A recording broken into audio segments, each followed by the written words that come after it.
लोग कहते हैं मराठे खत्म हो गए थे। पानीपत के बाद लोगों ने हमारी राख गिननी शुरू कर दी थी, पर राख में भी आग बची रहती है। मैं उस दिन पैदा नहीं हुआ था जब मराठे ताकतवर थे। मैं तब उठा जब मराठों को दफनाया जा चुका था। दिल्ली में शाह बैठे थे, पर फैसले और लोग कर रहे थे। अंग्रेज हंसते थे, सोचते थे भारत अब आसान है। मैंने उन्हें टोका नहीं, मैंने उन्हें सिखाया। मैं तलवार से नहीं लड़ा, मैंने नक्शों से खून बहाया। युद्ध मैदान में नहीं जीते जाते, वे दिमाग में जीते जाते हैं। मैंने दुश्मन को हराने से पहले उसे भरोसा दिलाया कि वह जीत रहा है। फिर मैंने उसकी जमीन खींच ली, उसकी सेना बांट दी और उसकी सोच तोड़ दी। अंग्रेजों के पास बंदूकें थीं, मेरे पास समय था, और जो समय को नियंत्रित कर ले वह इतिहास को नियंत्रित करता है। दिल्ली आजाद नहीं थी, पर वह गुलाम भी नहीं रही, क्योंकि एक आदमी पर्दे के पीछे खड़ा था जिसे कोई देख नहीं रहा था, पर हर कोई उसकी चाल में फंस रहा था।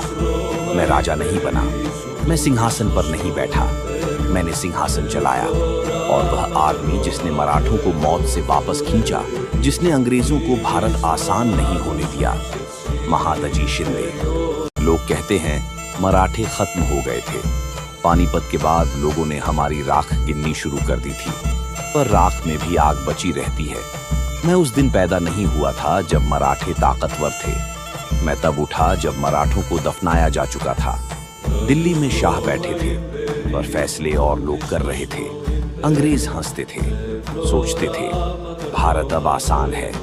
मैंने उन्हें टोका नहीं, मैंने उन्हें सिखाया। मैं तलवार से नहीं लड़ा, मैंने नक्शों से खून बहाया।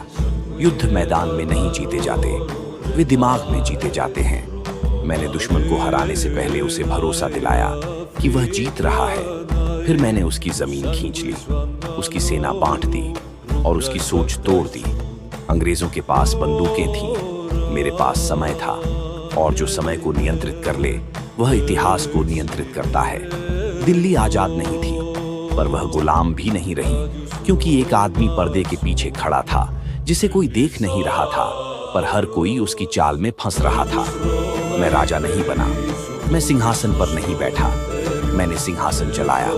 और वह आदमी जिसने मराठों को मौत से वापस खींचा, जिसने अंग्रेजों को भारत आसान नहीं होने दिया, महादजी शिंदे।